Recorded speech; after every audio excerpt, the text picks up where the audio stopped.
One of the biggest fears of anyone who is in an industry where they are making cold calls in order to generate leads and set appointments and close deals is artificial intelligence.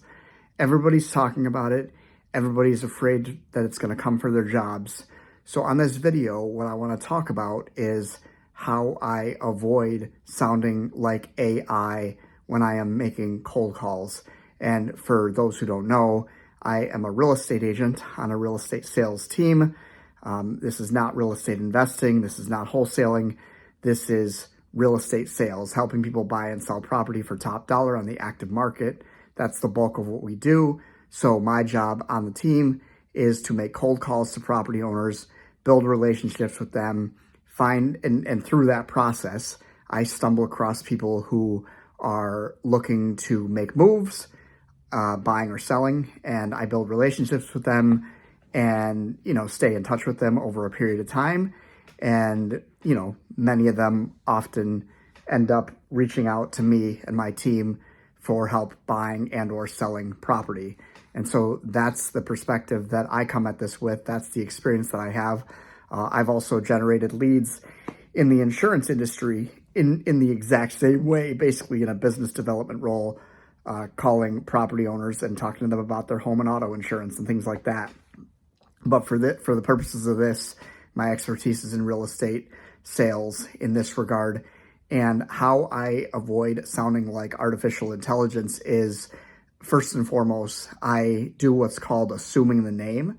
And what that means is that when I dial and somebody picks up the phone and they say hello, I say, and let's say the person's name is John, and I have their name here. I have their name because I have the names of property owners who I'm calling. And I'm like, hi, John. And I do that for a couple of reasons. Number one, I want them to think that it's possible that I know them, but I'm not telling them that I know them if I don't. And chances are I don't know them, but I want them to wonder, okay, do I know this person? Also, I want to make sure that I'm speaking with the correct person. But again, I do this because this is not, AI would not usually say, hi, John. They wouldn't assume the name. AI would just most likely, almost like an automatic recording, start talking and saying, hi, we want to talk to you about this. Are you interested in this or whatever? And then pause. And it would be a long, awkward pause. But I say, I'm assuming the name. And they say, yeah, this is John. And I say, hey, John, this is Brad Mycon, real estate agent from eXp Realty. How are you? And I just, it's a generic cold call opener that I use that for me, I use it because number one, I want to sound human and I don't want to sound contrived.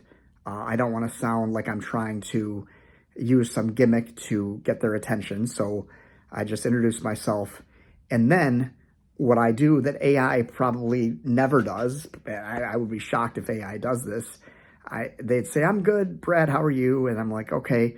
And I say, John, once I ask, how are you, exchange those little pleasantries. I say, John, am I catching you at an okay time for literally just a minute or two?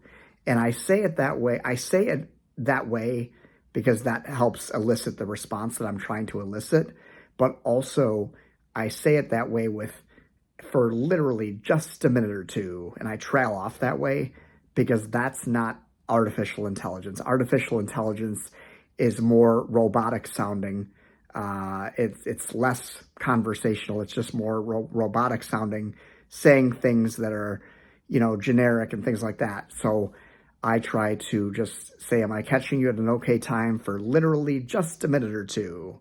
And then sometimes I will, there's a lot of, people making cold calls who think that they shouldn't stutter because maybe that sounds like that, maybe that makes them sound less polished. I don't intentionally stutter. There's some salespeople on YouTube and things like that I've seen train people to intentionally stutter because it generates a little curiosity. I do not do that because that's just fake to me. That's creating something based off a falsehood. And I don't want to start anything off based on a lie. I'm trying to build genuine relationships with what I'm doing. So that's what I'm doing. I'm like, okay. They say, okay, yeah, you can. I got just a minute or two, and then I say, hey, listen, I don't want to take up a lot of your time, but my team leader so and I are both licensed realtors. We just sold a house around the corner from you, or we just helped a buyer purchase a home around the corner from you, or we're about to list a house around the corner from you, or hey, we do a lot of business in your area, both with buyers and sellers, and I was just reaching out to see if there's anything in the world that I can do for you. Nobody really asks, is there anything in the world I can do for you? There's some people who do, but it's really rare. So that means that AI is probably not programmed to ask that same question. So that's why I do that. And then they'll say, okay, well, I'm not looking to, make any sort of move. And then I go into the rest of my script. If they say they're not looking to make a move, I say, okay, gotcha. Is there an agent that you would work with if you were to ever have a real estate need, even if it was like years and years from now? And if they say, yeah, I have an agent I would work with, it's my brother and I'm really loyal to them, okay, no problem. I don't really push it. If they're like, no, we don't really have an agent, okay, gotcha.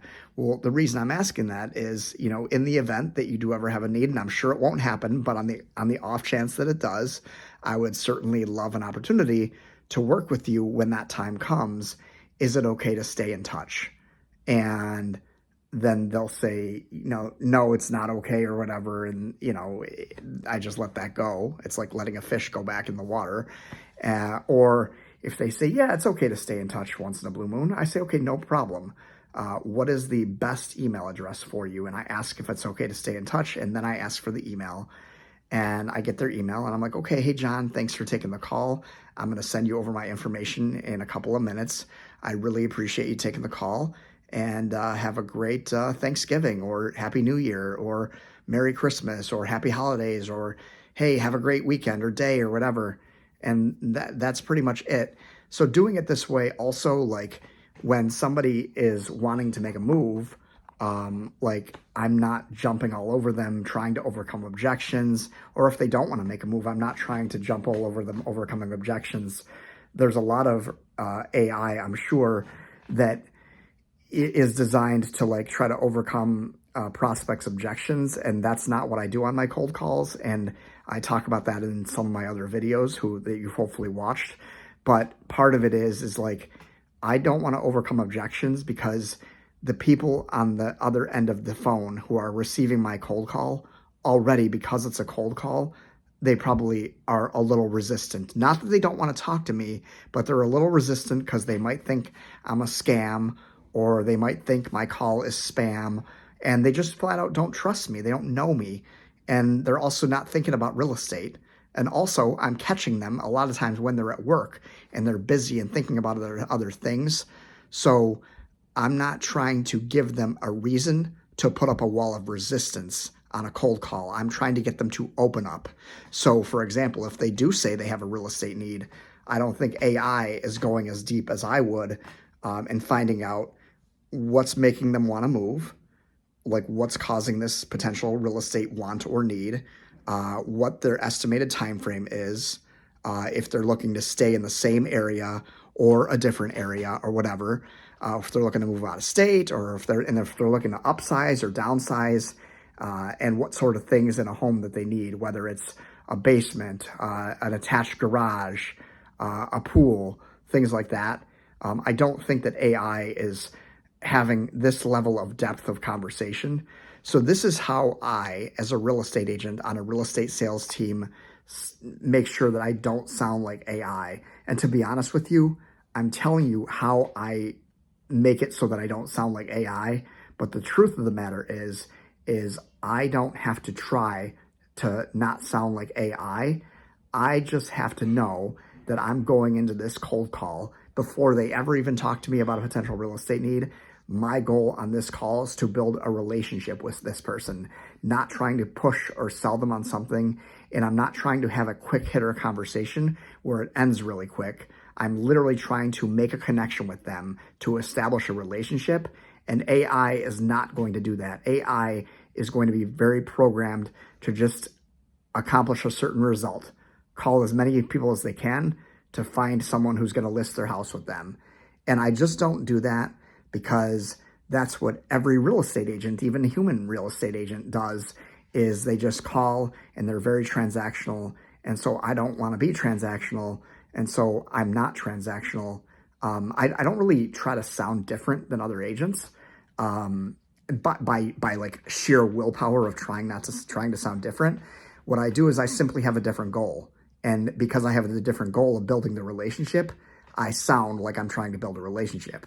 That's a little bit of cold calling psychology for you at the end of this. So I hope that helps. If you guys like this content, give this video a like, share it with another agent or even your team leader or rainmaker in your office. And, you know, give me a subscribe or whatever. And if I can be helpful, or if you have any thing to contrast what I'm saying, drop it in the comments, and happy to have a conversation with you. And thanks, and hope you guys have a great one.